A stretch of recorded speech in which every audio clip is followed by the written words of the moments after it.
আমরা তো জানি জন্মদিন উদযাপন করা জায়েজ নেই, কিন্তু আমরা দেখলাম বন্যা দুর্গত ক্যাম্পে শিশুর জন্ম উপলক্ষে আসন্না ফাউন্ডেশন ভালো খাবারের আয়োজন করেছে। এটা কিভাবে জায়েজ হতে পারে? শনিবার আর বুধবার নাকি নখ কাটা যায় না, এটা কি সত্য?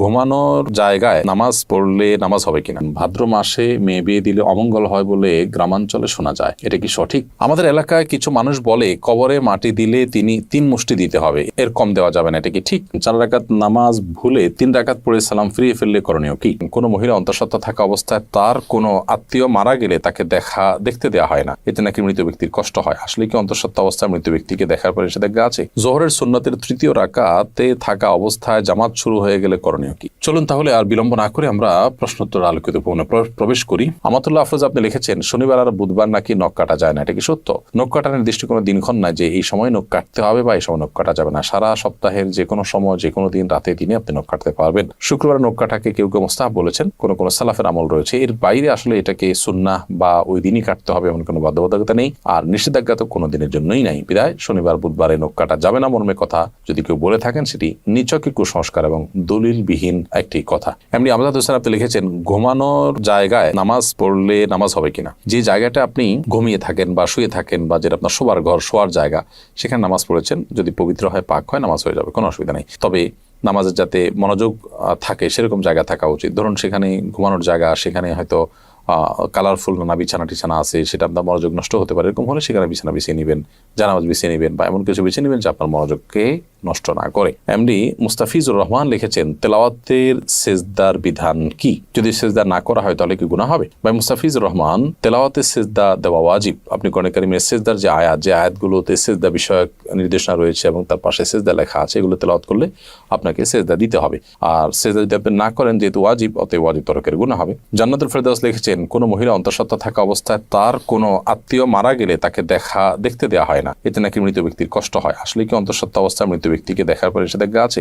সম্পূর্ণ ভিত্তিহীন এবং কুসংস্কারের জন্য কথা। অন্তঃসত্ত্বা থাকা অবস্থায় অনেকগুলো কুসংস্কারের কথা আমরা জানি। এটা কাটা যায় না, সেটা কাটা যায় না, তারপরে চন্দ্রগ্রহণ হলে বাহির হওয়া যায় না, তারপর এই যে আরেকটা নতুন করে শুনলাম যে কোনো আত্মীয় মারা গেলে তাকে দেখা যায় না। একেবারেই ভিত্তিহীন কথা। আপনি যাদেরকে জীবদ্দশা দেখতে পারতেন, মৃত্যুর পর তাদেরকে দেখতে পারবেন। ধরুন আপনার শ্বশুর মারা গেছে, তো আপনি তাকে দেখতে পারবেন, যার সাথে আপনার দেখা দেওয়া যায় তাকে আপনি দেখতে পারবেন। অন্তঃসত্ত্বা হওয়া বা না হওয়ার কোনো সম্পর্ক এর সাথে বা এর কারণে কোনো পার্থক্য বিধানের ক্ষেত্রে হবে না। এমনি দেলোয়ার হোসেন লিখেছেন, আমি গরু পালন করি, অনেক সময় গরুর প্রস্রাবের ছিটা কাপড়ে লাগে, এই কাপড় পরে নামাজ পড়া যাবে কি না? ভাই দেলোয়ার হোসেন, আপনি যে গরু লালন পালন করেন, এই গরু লালন পালন করতে গিয়ে যদি ছিটা পড়ে, সেই ছিটা যদি শুয়ের আগার সমপরিমাণ হয়, এরকম ক্ষুদ্র ক্ষুদ্র ছিটা যদি পড়ে 2-4টা, কোনো অসুবিধা নেই, এতে অসুবিধা হবে না। কিন্তু যদি অনেক বেশি পেশাব লাগে, ছিটা নয় বরং ফোঁটা পড়ে, অনেক ফোঁটা পড়ে, তাহলে সেক্ষেত্রে সেই কাপড় আপনাকে পরিবর্তন করে বা কাপড়ের সেই জায়গাটা ধুয়ে, যেখানে লেগেছে ধুয়ে আপনাকে নামাজ পড়তে হবে। আমাদের এলাকায় কিছু মানুষ বলে কবরে মাটি দিলে তিনি 3 মুষ্টি দিতে হবে,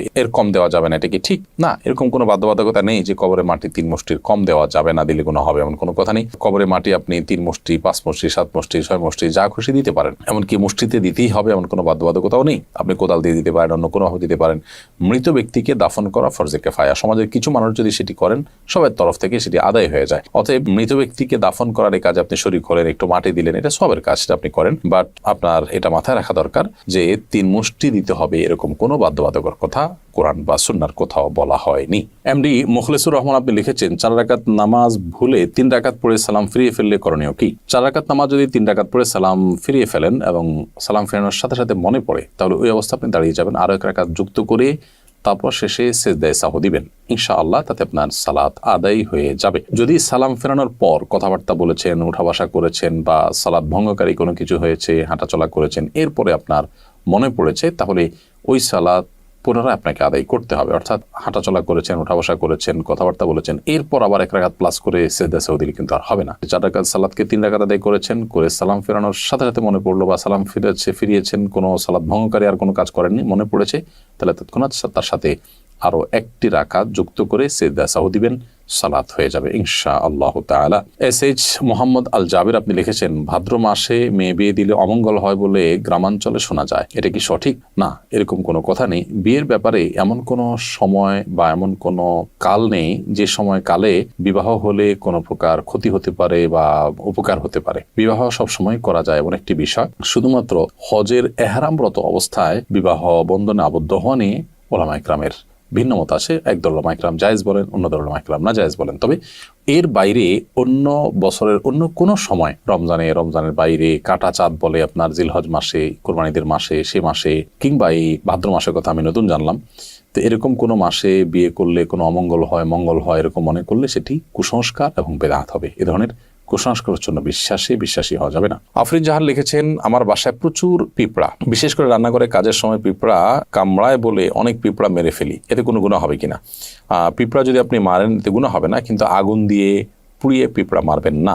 এ ব্যাপারে নবী সাল্লাল্লাহু আলাইহি ওয়াসাল্লামের নিষেধাজ্ঞা রয়েছে। এর বাইরে আপনার পিঁপড়ার উপদ্রব থেকে বাঁচার জন্য আপনি সেটা মেরে ফেলতে পারেন। যে কোনো প্রাণী আমাদের যদি উপদ্রবের কারণ হয় তাহলে সেটা থেকে আত্মরক্ষার জন্য আমরা সেটি মারতে পারি, কিন্তু নির্মমভাবে বা অপ্রয়োজনে কষ্ট দিয়ে তাকে তিলে তিলে শেষ করা বলতে যেটা বোঝানো হয় সেটা করা জায়েজ হবে না। জোহরের সুন্নতের তৃতীয় রাকাতে থাকা অবস্থায় জামাত শুরু হয়ে গেলে করণীয় কি? জোহরের সুন্নতের তৃতীয় রাকাতে আপনি আছেন, এমন অবস্থায় জামাত শুরু হয়ে গেলে আপনি আরেক রাকাতের সাথে প্লাস করবেন এবং তাড়াতাড়ি সেটা শেষ করে জামাতে শামিল হয়ে যাবেন।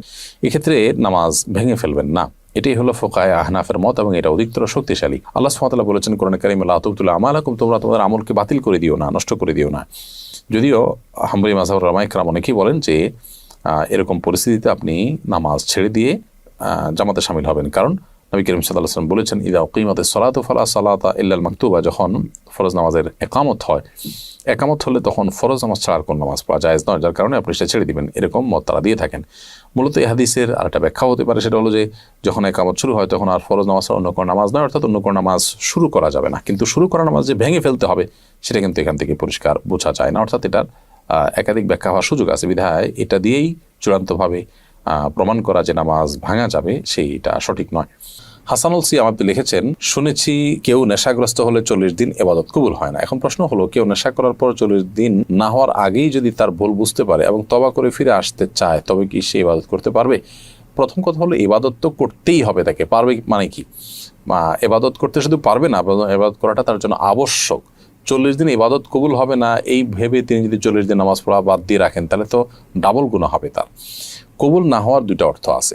একটা অর্থ হলো যে বিশুদ্ধই হবে না, আরেকটা হলো যে ইবাদত করেছেন সেটা কাগজে কলমে বিশুদ্ধ হয়েছে, বাট আল্লাহ তাআলার কাছে সেটা অ্যাকসেপ্টেবল হবে না। তো এখানে নেশাগ্রস্ত হলে 40 দিন ইবাদত কবুল হবে না মানে দ্বিতীয়টা উদ্দেশ্য, অর্থাৎ আপনি সঠিকভাবে যথাযথভাবে করে থাকলে আপনার নামাজ হয়ে গেছে, বাট আল্লাহর কাছে সেটা কাউন্টেবল হবে না, অ্যাকসেপ্টেবল হবে না। এখন প্রশ্ন উঠতে পারে, আল্লাহর কাছে অ্যাকসেপ্টেবল না হলে করে লাভ কি? উত্তর হবে যে আপনি করে দায়মুক্ত হলেন, অন্তত আপনাকে আল্লাহ নির্দেশ করেছেন, নির্দেশ পালন করেছেন, সে কাজটা অন্তত হয়েছে। আল্লাহ কবুল কি করলেন না সেটা তো আরেকটা বিষয়। তো এই জন্য এরকম পরিস্থিতিতে নামাজ বা অন্যান্য ইবাদতগুলো আমাদের ঠিক অব্যাহত রাখতে হবে। আমরা তো জানি জন্মদিন উদযাপন করা জায়েজ নেই, কিন্তু আমরা দেখলাম বন্যা দুর্গত ক্যাম্পে শিশুর জন্ম উপলক্ষে আসন্না ফাউন্ডেশন ভালো খাবারের আয়োজন করেছে। এটা কিভাবে জায়েজ হতে পারে? দেখুন, প্রথম কথা হলো যে শিশুর জন্মের দিনটি, যে দিনে সে জন্মগ্রহণ করেছে, এই দিনটিতে বাবা মা, আত্মীয় স্বজন সবাই আনন্দিত, এবং সেই দিনে আনন্দিত হয়ে তারা যদি ভালো খাবার খান, মিষ্টি কিনেন, এটা না জায়েজ পৃথিবীতে কেউ কোনোদিনই বলেনি। শিশুর জন্মের দিনে ভালো খাবার ব্যবস্থা করা আর প্রতি বছর জন্মদিন উদযাপন করা, কেক, মোমবাতি সহ, যেগুলোর প্রত্যেকটার আলাদা আলাদা ধর্মীয় ব্যাখ্যা আছে। কেক কেন ব্যবহার হয় জন্মদিনে, অন্য কোনো কিছু থাকতে কেক কেন, মোমবাতি কেন জ্বালানো হয়, এগুলো নিয়ে আপনি যদি একটু সোশ্যাল মিডিয়াতে অথবা আপনি গুগলে যদি সার্চ করেন তাহলে দেখতে পারবেন যে এর পেছনের রহস্যগুলো কি। অতএব ওই জিনিসগুলো একটা, আর জন্ম হয়েছে শিশুর, সে উপলক্ষে ওই দিনে মিষ্টি খেলেন, ভালো রান্না করলেন, যে কোনো আনন্দের ঘটনাকে কেন্দ্র করেই তো আমরা ভালো কিছু খাই, সেটাকে পৃথিবীর কোনো আলেম মানে নাজায়েজ বলেননি। দুটিকে যদি আমরা গুলিয়ে ফেলি তাহলে তো ভুল হবে, এবং সেই সাথে এটাকে কেউ ইবাদত শরিয়ার কাজও মনে করছে না। দুইটা জিনিস এখানে। জন্ম দিবস উদযাপন যেটি বছর বছর হয়ে থাকে, সেখানে যে সমস্ত আইটেমের প্রয়োজন হয় সেগুলো অগ্নিপূজকদের বিভিন্ন বিশ্বাস থেকে এসেছে, তাদের কৃষ্টি বা কালচার।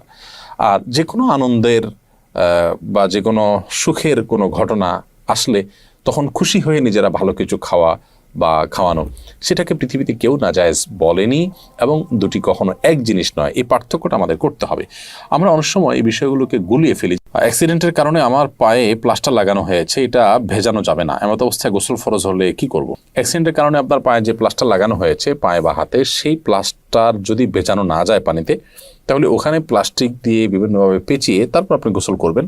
আর যদি সেখানে প্লাস্টিক দিয়ে পেঁচিয়ে গোসল করলেও পানি লেগে যাওয়ার আশঙ্কা থাকে, তাহলে কোনোভাবে কোনো কিছুতে রেখে উঁচুতে কোনোটা মোড়াতে বা কিছুতে রেখে এরপর আপনি আলতো করে পানি দিয়ে বাকি শরীর ধোবেন এবং সেই ব্যান্ডেজের জায়গাটা বা প্লাস্টারের জায়গাটা ভিজা হাত দিয়ে উপর দিয়ে আপনি মুছে নেবেন। ব্যাস, তাতে ইনশাআল্লাহ আপনার গোসল হয়ে যাবে। একইভাবে আপনি উযুও করবেন।